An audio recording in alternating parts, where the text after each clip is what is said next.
구원섭리사의 원리관, 존경하는 내외 기빈, 세계평화 통일가정연합 회원, 그리고 신사숙녀 여러분, 21세기를 눈앞에 둔 우리는 다시 한번 삶의 이정표를 정립해 볼 때가 되었습니다.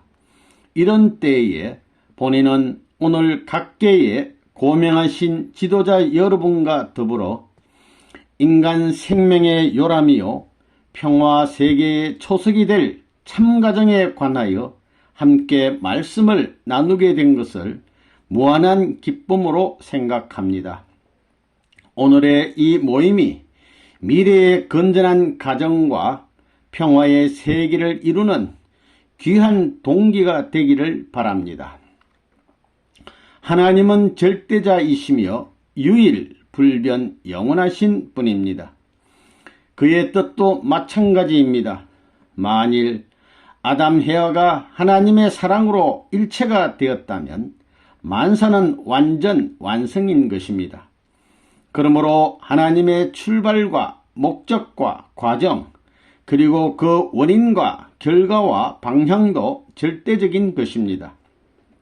인간 시조 아담 헤아는 무지에서 타락하여 혼돈에 빠졌습니다.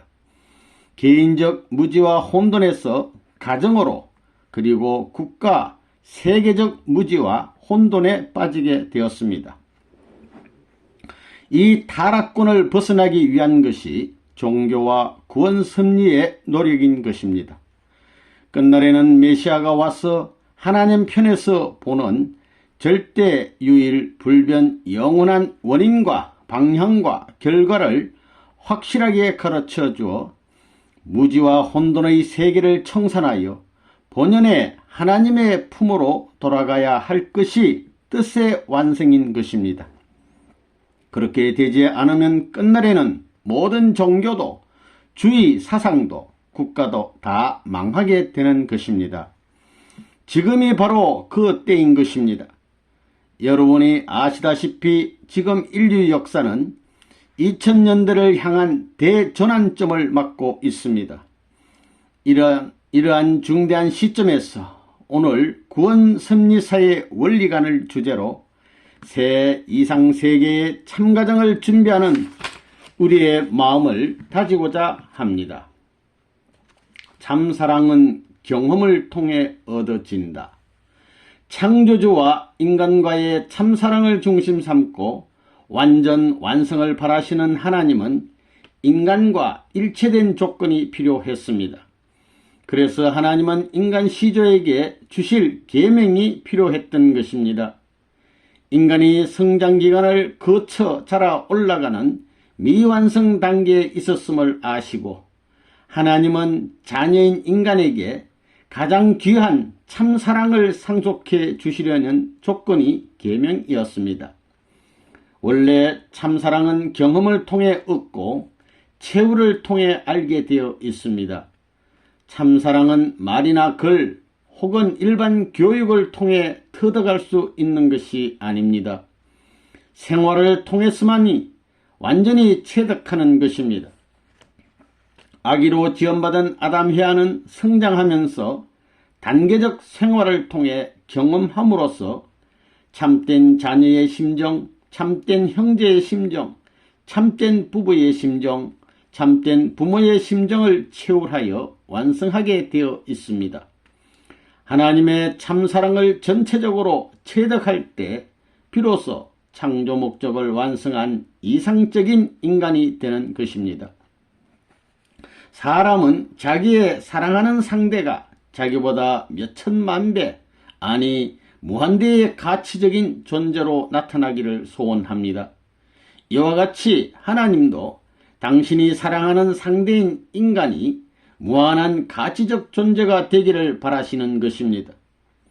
인간이 완성하면 신성을 이루고 하늘 아버지의 온전함같이 온전하여 하나님적 가치를 이루는 것입니다. 하나님이 절대자이시지만 참 사랑의 이상은 혼자 이룰 수 없습니다. 사랑 이상은 반드시 상대를 요구하기 때문입니다. 우리는 여기에서 하나님의 참사랑과 인간의 참사랑의 출발과 완성이 서로 어떠한 연관을 갖는지를 알아야 합니다. 만일 하나님께서 참사랑의 절대적인 대상체로 인간을 세우지 않고 다른 방법을 통해 당신의 참사랑의 출발과 완성을 이루려 하셨다면 어떻게 되겠습니까? 하나님과 인간의 참사랑 이상은 각각 동기가 다르게 되어 두 사랑의 방향과 목적은 다를 수밖에 없게 됩니다.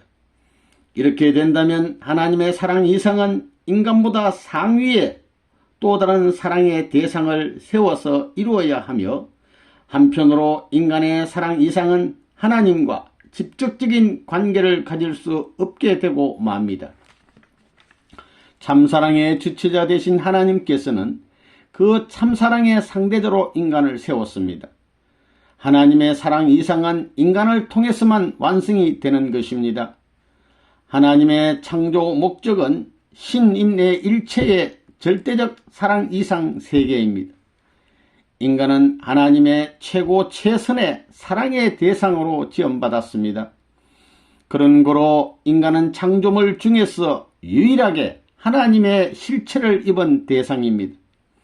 무형의 하나님 앞에 보이는 몸으로 나타났습니다.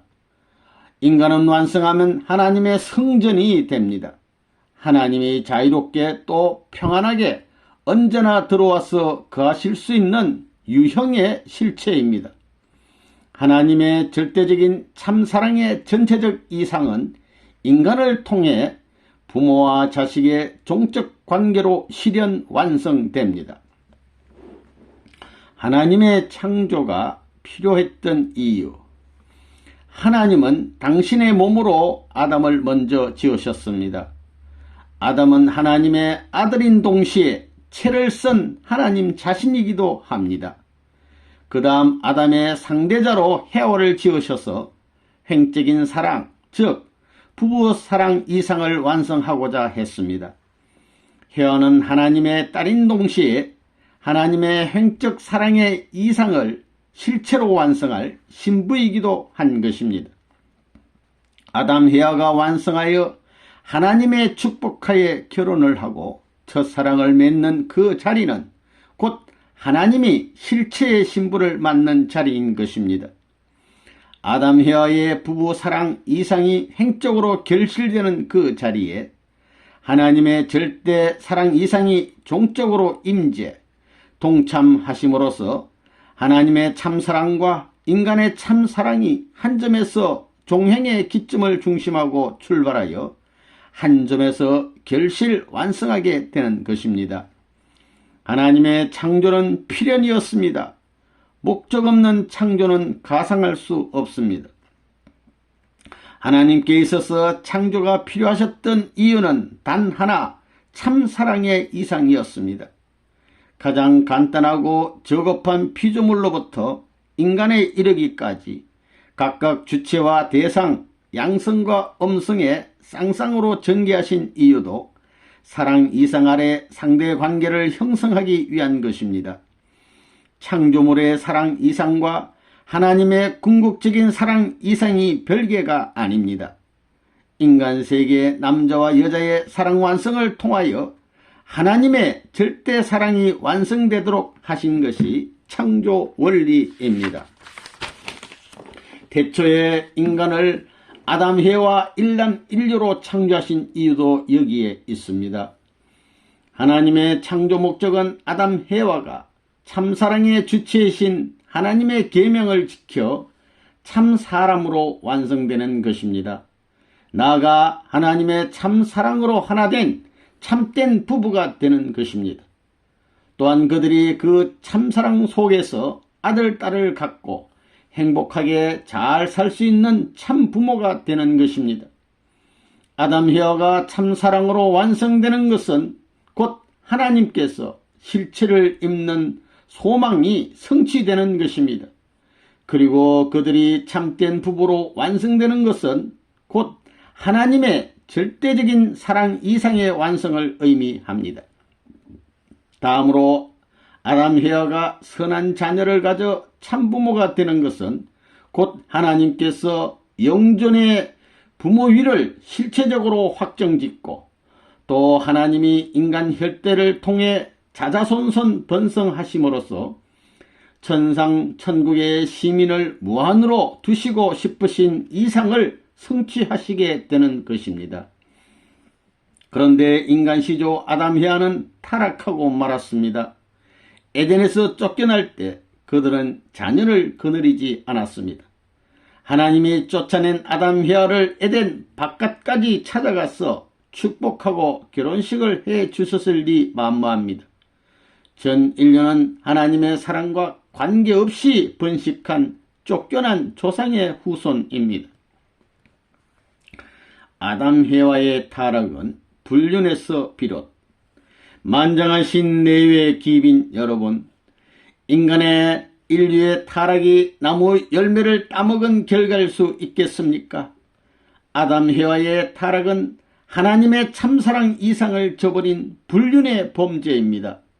지켜야 할 계명이 필요했던 타락 전 아담 해와는 미완성 단계, 즉 성장 기간에 타락했습니다. 뱀으로 표시된 천사장의 유인을 받고 해와가 영적으로 타락하고 그 해와가 아담을 유인하여 때 아닌 때에 선악과를 따먹은 육적인 타락을 하고 만 것입니다.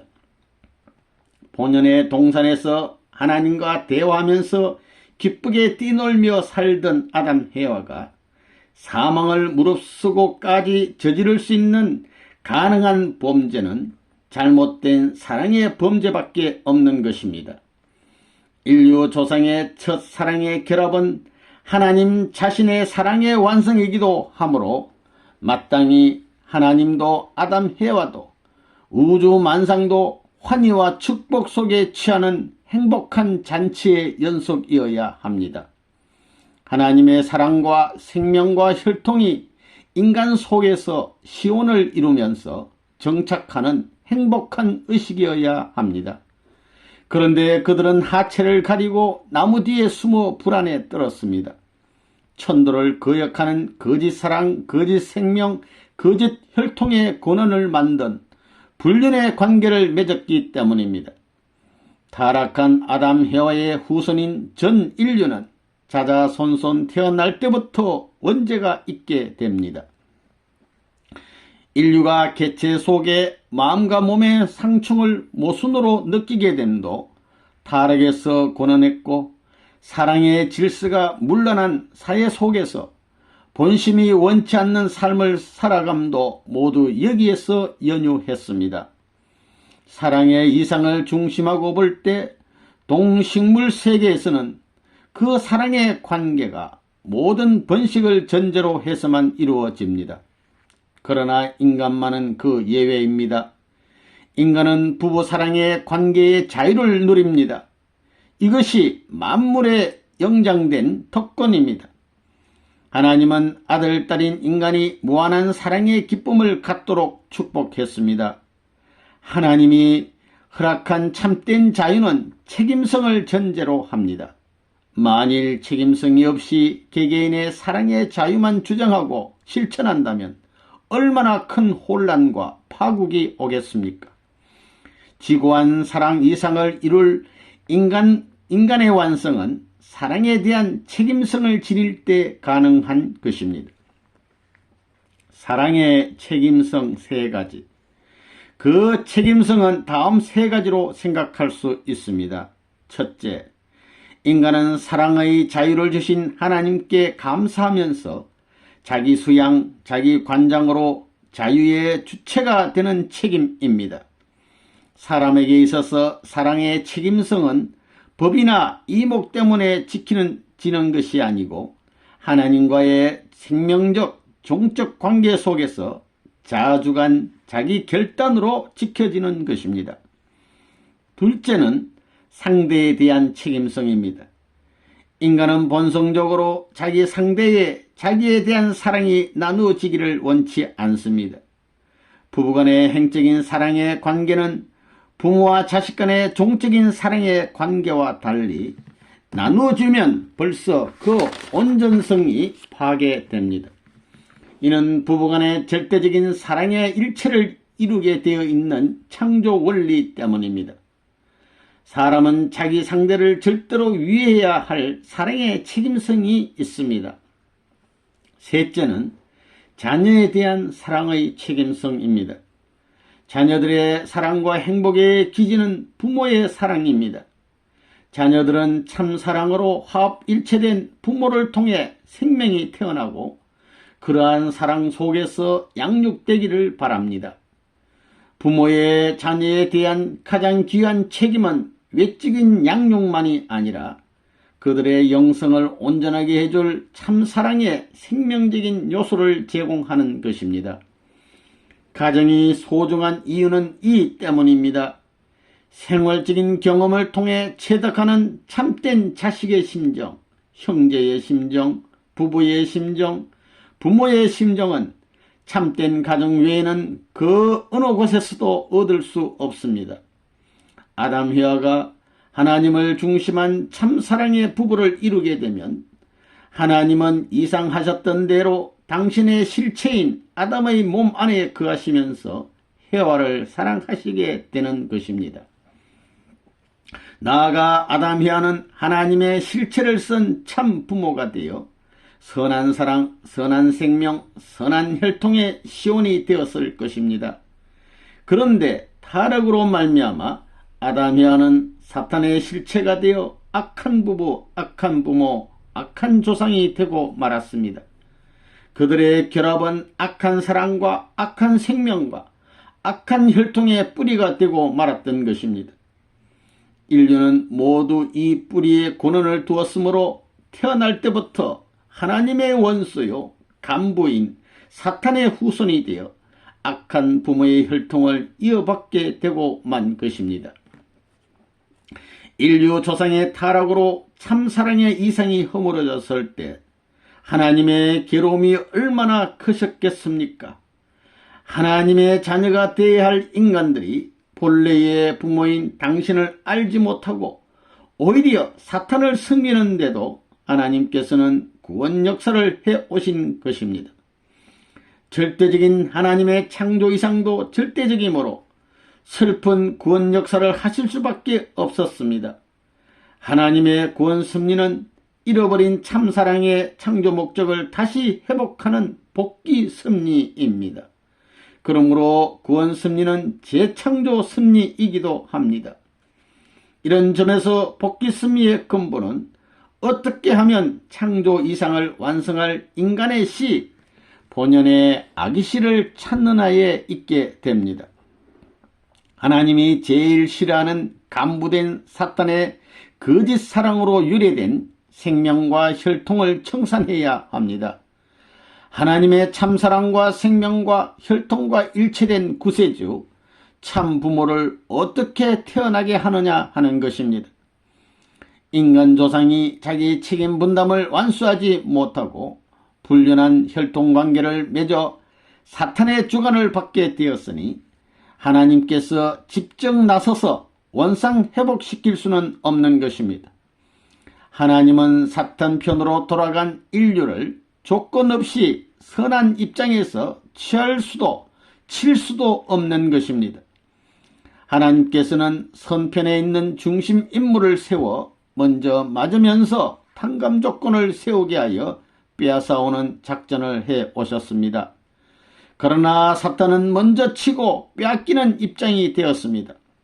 제1, 제2, 제3차 세계대전이 그 예가 됩니다. 먼저 친편이 망했습니다. 장자권 복귀를 위한 하나님의 섭리. 복귀 섭리를 개관하면 모자 협조의 기반이 중요했습니다.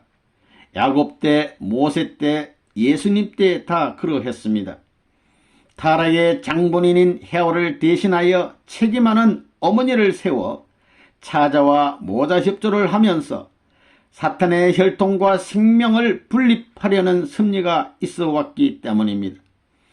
하나님께서는 타락으로 인류를 선점한 사탄과 혈연적으로 직결된 장자를 곧바로 대하실 수 없으십니다. 하나님은 선편을 대표하는 차자를 상대로 조건을 세우게 하고 악편을 대표하는 장자를 굴복시키는 것으로 선한 혈통을 복귀해 나오셨습니다. 아담 가정에서 하나님은 차자 아벨을 세워 장자 가인을 굴복시키려는 섭리를 하셨습니다. 타락한 어머니이지만 그 헤아를 중심 삼고 두 아들을 하나로 만들려는 노력이 있었지만 결과는 가인이 아벨을 살해함으로 말미암아 구원 섭리는 종교를 못 보고 연장되기 시작한 것입니다. 노아 때도 모자 협조의 기준은 있었지만 본격적인 모자 협조의 기준은 리브가와 야곱 때부터입니다. 인류의 타락은 아담, 해와 천사장 이렇게 세 존재에 의해 저질러졌습니다. 천사장이 해와를 유인하여 영적 타락을 했고 그 다음 타락한 해와가 아담을 유인하여 육적 타락을 함으로써 하나님을 저버린 것입니다. 타락한 천사장이 사탄이 되었습니다. 따라서 구원 섭리는 복귀 섭리요, 복귀의 원칙은 180도 반대의 길을 통해야 되는 것입니다. 참사랑과 생명의 씨를 가진 아담을 잃은 하나님은 사탄의 참소 조건이 없는 새로운 씨를 가진 아들을 찾아 세워야 합니다. 창조 때 아담을 먼저 지었듯이 재창조 섭리인 복귀 섭리도 타락과 무관한 아들을 먼저 세워야 하는 것입니다. 이것이 메시아 사상의 근본입니다. 메시아는 사탄의 관장하에 있는 타락한 혈통을 지닌 사람들의 생명을 부정하고 새로운 생명의 씨를 접붙여 주기 위해서 오시는 참 사람이십니다. 뿌리는 하나님에게 두었지만 후 아담으로 와서 아담으로 저질러진 것을 청산지어야 하는 메시아입니다. 하나님께서 능력만으로 역사할 초인을 메시아로 보낼 수 없는 사정이 바로 여기에 있습니다. 이 땅에 하나님의 사랑과 생명의 씨를 갖고 태어날 아들을 위하여 먼저 어머니가 있어야 합니다.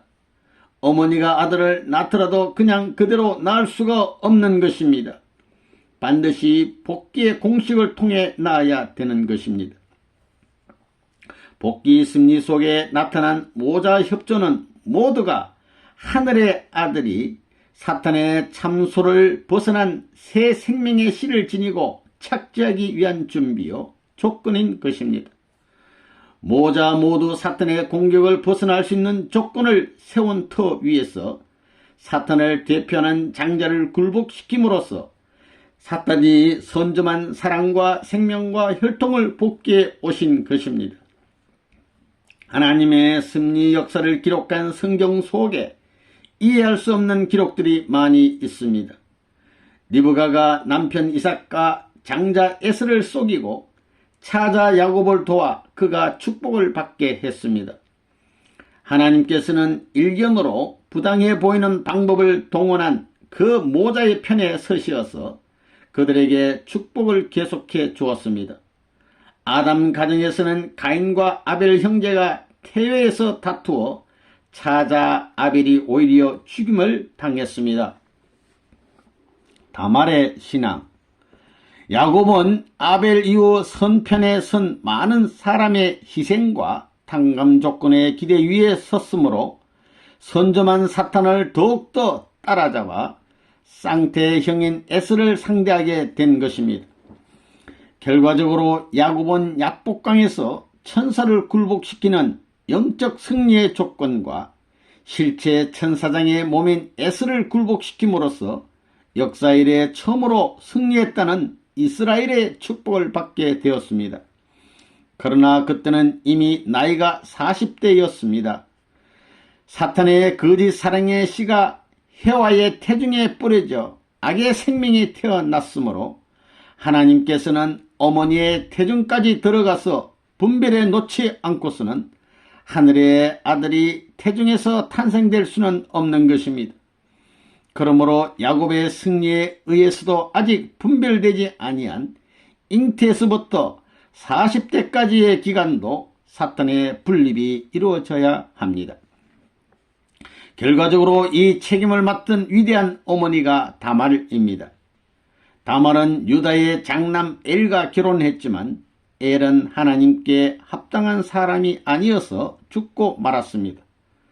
당시 관리에 따라 유다는 차자 오난을 다말에게 주어 아이를 낳도록 했지만 오난은 태어날 아기가 자기 것이 되지 않을 것을 알고 정자를 땅에 흘렸습니다. 이것이 하나님 앞에 죄가 되어 오난도 죽고 맙니다. 다말은 유다의 세 번째 아들 셀라와 함께하려 했지만 유다는 셀라를 다말에게 주지 않았습니다. 다말에 의해 두 아들이 죽었다고 생각했던 유다는 셀라마저 죽어서 가게가 끊길 것을 염려했기 때문입니다. 다말은 선민의 혈대를 이루어야겠다는 일념으로 매춘부로 위장하여 시아버지인 유다를 맞아 쌍태 아기를 가졌습니다. 아기들이 태어날 때 먼저 손을 내밀어 나오려던 장자 아기가 다시 들어가고 동생이 되어야 할 차자 아기가 형이 되어 먼저 태어났으니 그가 베레스입니다.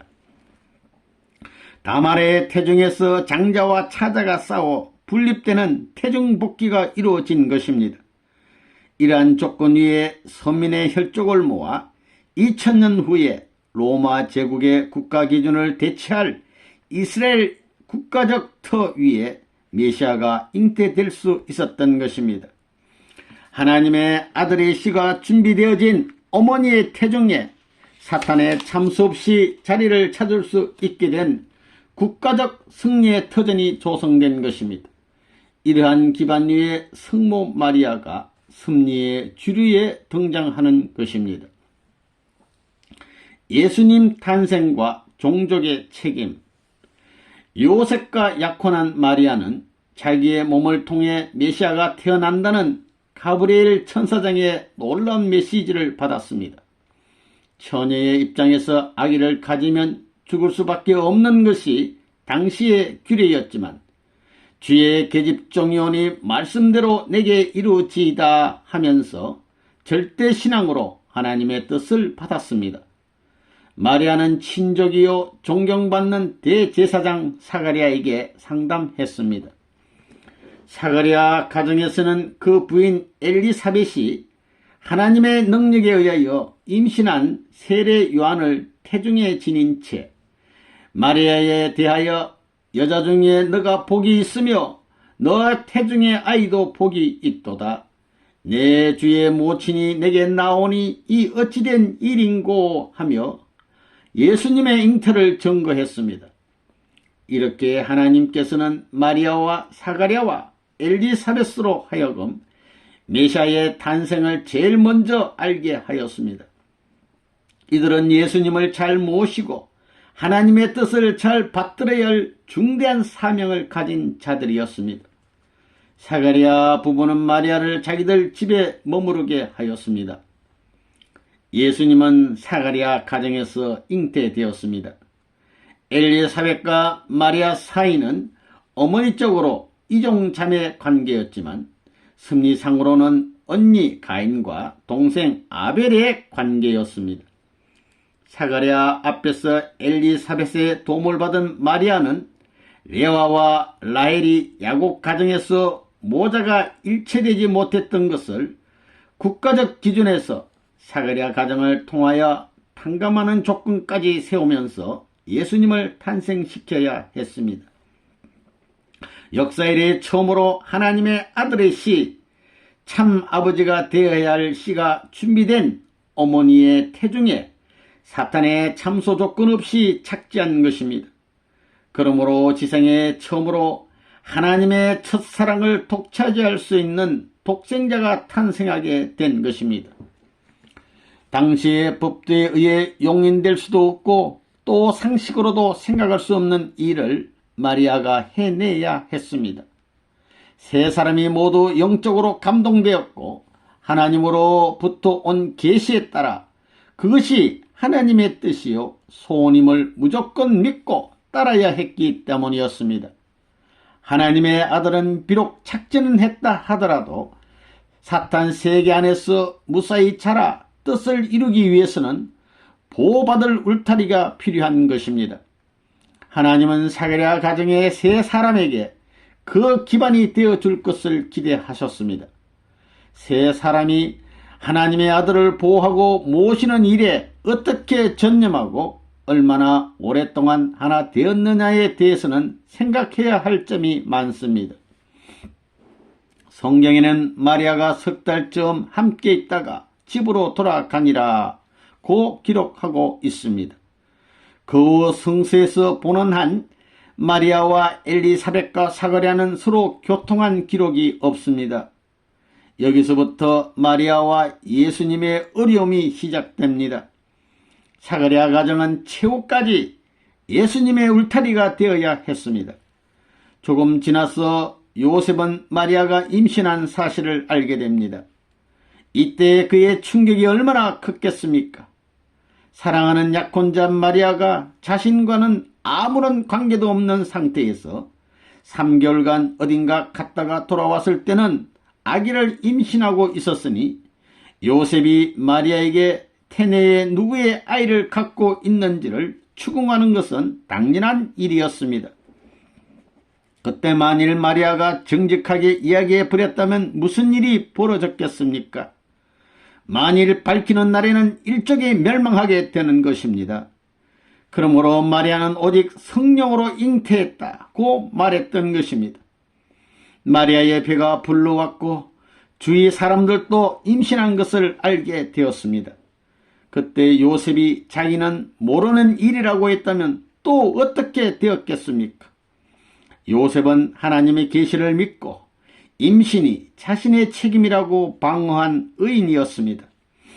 이리하여 마리아는 약혼기에 임신했다는 조소는 받았을지언정 돌에 맞아 죽는 일은 없었던 것입니다. 마리아를 사랑한 요셉은 처음에는 이렇게 마리아를 지켜주었습니다. 그러나 요셉의 마음 밑바닥에는 고민이 많았습니다. 특히 태어난 예수님을 지켜보는 요셉은 그 아버지에 대한 의문과 영계에 대해 마음속 고통을 자주 경험하게 되었습니다. 예수님이 자라면서 요셉과의 관계가 심정적으로 거리가 생기고 이로 말미암아 가정에 자주 분란이 일어났음은 틀림없는 사실입니다. 이렇게 예수님은 사생아의 입장에서 사가랴 가정의 보호도 못 받고 또 요셉과의 어려운 조건에서 심정적으로 말할 수 없이 외로운 처지에서 자랐습니다. 메시아의 길을 자각하게 된 예수님은 외로운 사정들이 하나님의 뜻을 이루는데 심각한 장애 요인임을 알고 홀로 안타까워했습니다. 예수님을 절대적으로 모셨어야 메시아는 참 부모이며 그 사명을 위해서는 실체 신부를 맞이하셔야 합니다. 천사장이 아담과 남매와 같이 자라던 해와를 거짓 사랑으로 타락시킨 것을 근본적으로 복귀해야 할 예수님입니다. 따라서 아담 대신 하나님의 아들로 오신 예수님은 천사장형의 여동생을 아내로 맞아야 합니다. 그가 바로 사가랴의 딸 세례 요한의 여동생인 것입니다. 사탄 권세가 주인 노릇하는 세상에서 이 일이 성사되기 위해서는 절대적인 믿음으로 형성된 보호 기대가 있어야만 합니다. 불행하게도 예수님 주변에서는 이와 같은 터전이 다 무너지고 말았습니다. 만일 사가랴와 엘리사벳이 하나님의 계시와 영적인 은혜 아래 처음 가졌던 절대적인 믿음을 계속 가졌더라면 상황은 전혀 달라졌을 것입니다. 그들이 책임을 다했다면 마리아는 3개월 뒤에 그 집을 나왔더라도 계속적으로 그들과 교통하고 의논하였을 것입니다. 사가랴 가정은 예수님 탄생 후에도 땅을 대표하여 제일 앞장서서 메시아를 보호하고 모시면서 증거해야 할 사람들로 하나님께서 선택한 가정입니다. 그들은 예수님을 하나님의 아드님으로 메시아로 지극정성으로 모실 뿐 아니라 또한 예수님을 통해 하나님의 뜻을 받고 절대적으로 따랐을 것입니다. 그리고 예수님을 위하여 태어난 세례 요한이었으니 그가 회개시킨 백성들로 하여금 예수님을 믿고 구원받도록 인도하는 책임을 다했을 것입니다. 그러나 불행히도 사가랴도 엘리사벳도 세례 요한도 예수님을 하나님의 아들로 증거만 했지 모신 실적은 하나도 없었습니다. 존경받는 제사장인 사가랴가 방관하고 세례 요한이 예수님과 무관한 자리에 서게 되므로 오히려 예수님의 가는 길을 더욱 어렵게 만들었고 백성들이 따르지 못하도록 하고 말았습니다. 하물며 그들이 믿음을 잃고 인간적인 생각으로 흐를 때에 예수님이 바라신 신부를 맞는 일을 도왔을 리가 만무했던 것입니다. 다음으로 생각해야 할 점은 요셉과 마리아의 관계가 예수님에게 미친 영향입니다. 마리아는 해와와 다말을 탕감복귀해야 할 입장이므로 요셉과는 약혼 관계에만 있어야 했습니다. 섭리적으로 보면 그들의 관계는 부부간일 수 없습니다. 그러므로 그들은 예수님이 탄생할 때까지는 물론 그 후에도 성관계를 맺어서는 안 되는 것이 하나님의 바라심이었습니다. 요셉은 마리아에 대하여 예수 탄생 후에도 계속 사랑의 마음을 가졌습니다. 마리아는 요셉과 헤어지고 예수를 하나님의 아들로 키우고 싶은 마음이 있었을 것입니다. 그러나 현실은 그것을 쉽게 허락하지 않았습니다. 본심으로는 안 된다고 하면서 마리아는 요셉과의 성적 관계를 맺게 되어 자녀를 가짐으로써 해와의 실수를 반복한 결과가 되고 말았습니다. 사탄은 이를 조건으로 그들에게 침범하게 되었습니다. 예수 한 사람 남기고 모두 사탄의 관장하에 들어간 결과가 된 것입니다. 예수를 지켜야 할 아버지도 어머니도 아벨편 형제도 세례요한과 그 형제, 가인편 형제도 요셉의 자녀 모두 사탄 편이 되고 말았습니다. 사람이 사탄의 침범을 받으면 이미 영적으로 받은 은혜와 감동을 잃어버립니다. 하나님에 대한 확신과 감사를 잃게 됩니다. 모든 것을 인간적으로 생각하게 됩니다. 이리하여 마리아까지 예수님이 원하시는 결혼을 돕지 못하고 오히려 반대해 버린 것입니다. 이것이 예수님이 신부를 맞아 참 부모가 되지 못하고 십자가의 길을 가지 않을 수 없었던 직접적인 원인이 되었던 것입니다. 가나의 혼인잔치에서 예수님이 마리아에게 여인이여 나와 무슨 상관이 있나이까 한 것도 가장 귀한 섭리의 요청인 예수님의 신부 맞는 일에 등한시하고서 먼 친척의 혼인잔치를 도우려는 마리아를 책망한 심정이 표출된 것입니다. 누가 내 모친이며 내 동생이냐 하신 말씀도 이런 기준에서 이해해야 합니다.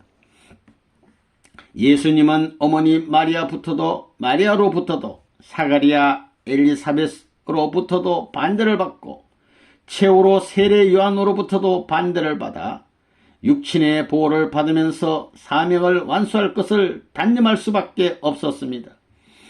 새로이 영적 기반을 찾아서 다시 복귀 승리를 하시고자 출발한 것이 예수님의 출가였습니다. 출가한 예수님은 갈 곳이 없었습니다. 여도 굴이 있고 공중에 나는 새도 거처가 있어되 오직 인자는 머리 둘 곳이 없다고 탄식하셨습니다.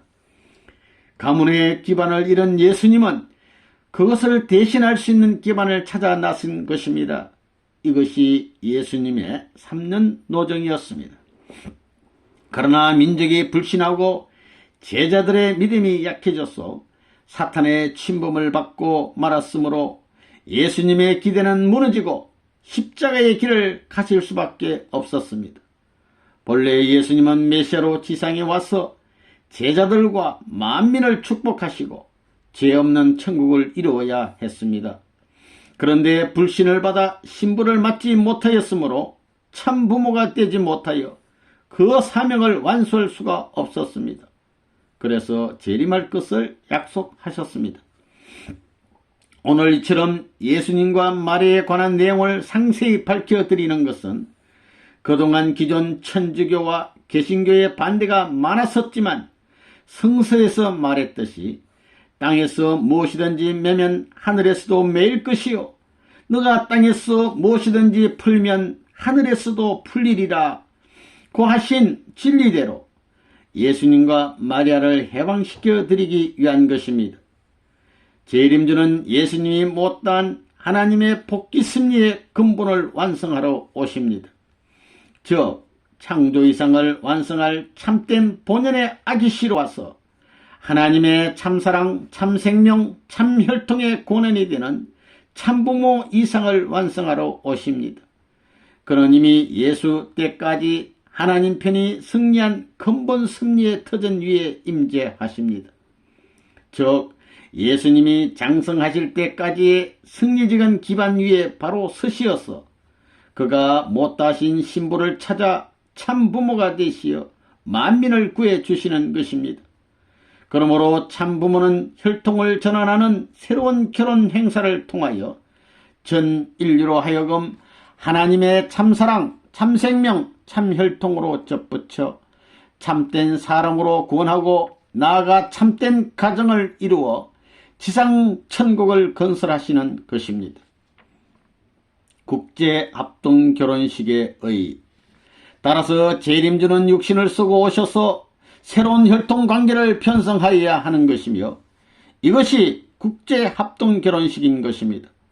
아담 한 가정에서 잃어버린 것을 세계 대가정권에서 탕감함으로써 아담 가정에서 완성해야 할 참 장자권, 참 부모권, 참 왕권을 찾아 하나님이 주관하시는 지상천국으로 전환하여 천상천국으로 입적을 보아 하나님을 중심한 지상천상 왕권 시대로 진입하여 승리와 자유와 행복과 통일의 세계를 찾아 하나님의 창조 이상인 지상천국, 천상천국을 맡게 되는 것입니다.